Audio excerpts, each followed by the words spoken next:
자, 우리 한 학기 동안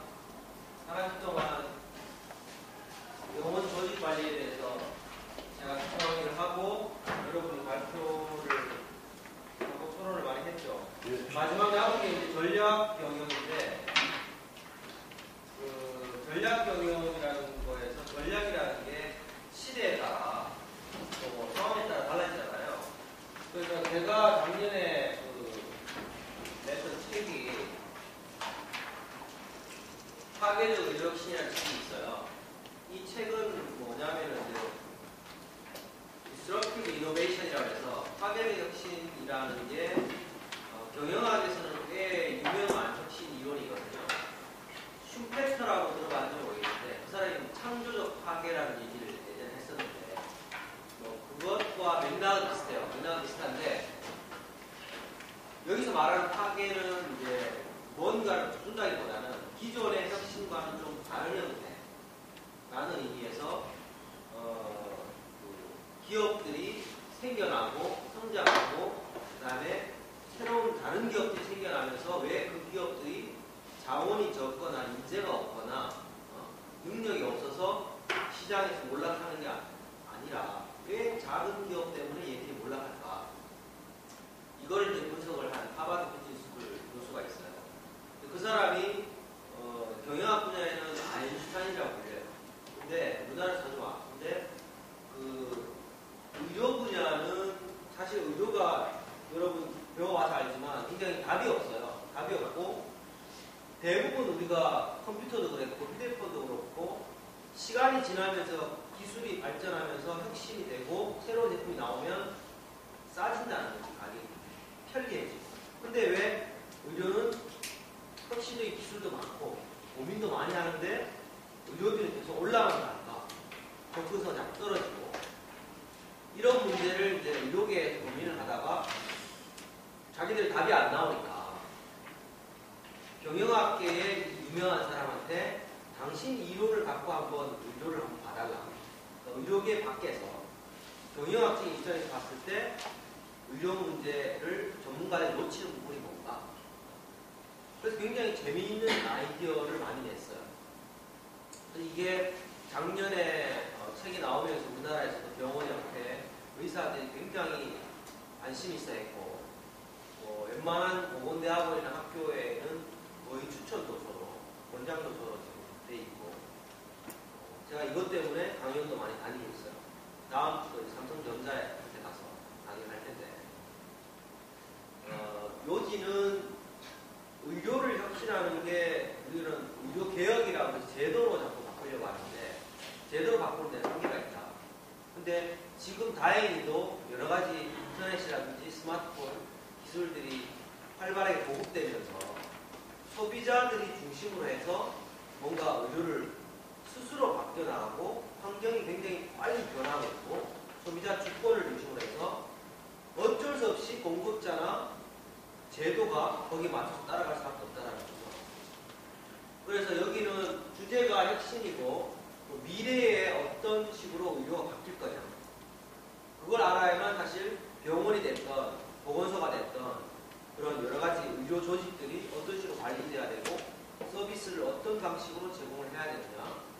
그리고 진짜 소비자들이 우리가 제품을 구매할 때뿐만 아니라 병원을 이용할 때 서비스, 환자들이 원하는 게 뭘까? 그걸 우리가 놓치는 건 아닐까? 이런 고민에서부터 시작해서 미래의 모습을 그리고 현재의 트렌드를 갖고 앞으로 우리가 해야 될 부분이 뭔가를 고민하는 그런 내용이 될 거예요. 그래서 이 세션을 좀 정리하는 의미에서 이 토픽을 골라봤고 목차는 파괴적 혁신이란 뭐냐? 좀 생소할 수 있으니까 그 다음에 다른 산업에서 이 파괴적 혁신이라는 이론이 처음 등장한 거는 박사 논문에서 그 디스크 드라이브, 옛날에는 큰 디스크 드라이브를 썼어요. 그러다가 작아졌다가 플로피 디스크 드라이브, 작아졌다가 그 다음에는 거의 플래시 USB로 됐고 이제는 앞으로는 클라우드로 바뀌죠. 메가 하드를 갖고 있을 필요가 없어요. 인터넷에만 언제든 연결되어 있으면 그 어딘가에 떠있는 구름처럼 떠있는 많은 서버들에 자동적으로 내가 그 공유를 통해서 다운받을 수 있고 저장할 수 있고 이 공유가 강화되는 거예요. 내 PC에 있는 것들을 굉장히 공유하기 힘들다. 물리적으로. 그래서 다른 산업에서 디스크 드라이브에서 처음 이 이론이 만들어졌어요. 그러면서 다른 인더스트리에 계속 적용을 해가지고 이게 굉장히 일리가 있다라는 얘기를 이제 듣기 시작하면서 의료 분야에 적용이 된 거예요. 그리고 파벨리 혁신은 무엇인가를 알려면 그것이 어떤 것들로 구성되어 있는가 그걸 알아야 되고 그 다음에 의료 분야에도 파벨리 혁신이 일어나고 있는가 봐요. 그런 것들. 그 다음에 이렇게 되면 병원 의사 진료 모델이 어떻게 변할 것이냐. 이 책이 아무래도 미국의 사례나 외국 사례들이 많기 때문에 우리나라는 좀 달라요. 굉장히 나라마다 제도가 다르기 때문에. 그래서 시사점이 뭔가 그런 것들을 좀 알아보고 다음 학기에 제가 3학년에 강의가 있어요. 3학년 강의가 있는데 다음 학기가 한 과목밖에 안 해요. 의료 제도 및 정책 노릇인데 굉장히 식상해 보이네요. 제목 자체가 식상해 보이는데 내용 자체는 굉장히 다이나믹하고 재미있게 운영을 할 거고 기본적인 거는 이제 의료 제도가 예전에 그 과목의 커리큘럼에는 우리나라의 제도, 보험 이런 것만 갖고 했었거든요. 사실은 여러분은 경영학을 하는 사람이기 때문에 경영학을 하는 사람은 이제는 비즈니스 기회가 우리나라에 있지는 않아요. 이제는 의료 관광도 굉장히 많이 해서 병원도 수출하고 환자도 유치하고 국경을 이미 다국적 회사들은 뛰어넘었잖아. 그런 의미에서 다른 나라의 의료 제도도 알아야 되거든요. 그래서 주요한 나라의 의료 제도들을 뭐 비디오라든지 자료라든지 이런 걸 보면서 또 우리나라에는 어떤 차이점이 있는지 그런 것들 그리고 정책, 이슈가 되는 것들 이런 것들을 이제 토론하고 비디오나 시청각 자료 그런 식으로 운영할 생각입니다. 어차피 나중에 여러분 강의 계획서 올라가면 그거 보고 결정하잖아요. 보시고 많이들 쓰면 됩니다. 자, 우선 혁신이 뭔가 강의를 시작하기 전에 비디오를 하나 봅시다. 이 비디오는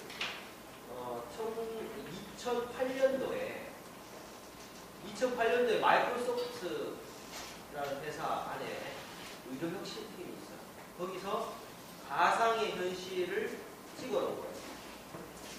여기서 이제 환자는 당뇨병 환자고요. 당뇨병 환자가 어떻게 스스로 관리하고 의사들이 병원에서 어떻게 진료하는지 약을 어떻게 타가는지 스스로 건강관리 어떻게 하는지 모바일 헬스 EX와 굉장히 관련이 많아요. 보겠습니다.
약병이 있죠. 약 먹을 때가 되면 이게 파란색으로 바뀌어요. 그 주의가. 스마트 약병이라고 하죠. 약을 어쨌든 먹게끔 복약 지도를 도와주는 거죠. 그 다음에 아까 의사가 이렇게 카메라가 달려있잖아. 아이패드처럼. 카메라가 달려있어서 딱 찍으면 자기 스케줄 관리가 돼 있기 때문에 병원 건축이 바뀌어야 되겠지. 그래서 안에 이제 화살표가 뜨고 어디로 가야 되는지 동선, 그 다음 환자 어디로 가야 되는지. 환자를 진료하기 전에 당뇨 환자 같은 경우는 이제 황반변성이라서 눈에 이게 질환이 와요. 그러니까 체크를 해야 되는 게 그 환자 병실 앞에 가서 보니까 이 서랍 안에 그 눈 검사하는 게 들어가 있다. 그걸 갖고 가고 환자는 병실에서 그 영화를 보고 있었죠. 영화를 보고 있다가 메디케이션 리마인더가 뜨면서 멈추면서 약을 먹으라고 하고 약 먹고 나니까 다시 재생이 돼요. 그런 식으로 모든 게 유헬스, 모바일 헬스, 의료기기, 약 이런 것들이 전반적으로 이제 케어 모델화돼서 한꺼번에 이렇게 바뀐 거예요. 물론 이게 여러 시스템들이, 기술들이, 정책들이, 규제들이 다 이렇게 조화가 돼서 이런 어떤 흐름으로 바뀌겠지만 어느 순간에 굉장히 모멘텀을 딱 받아서 바뀔 거고 우리나라 같은 경우는 전 세계적으로 스마트폰을 가장 빠른 속도로 많은 사람들이 쓰고 있어요, 지금. 그러다 보니까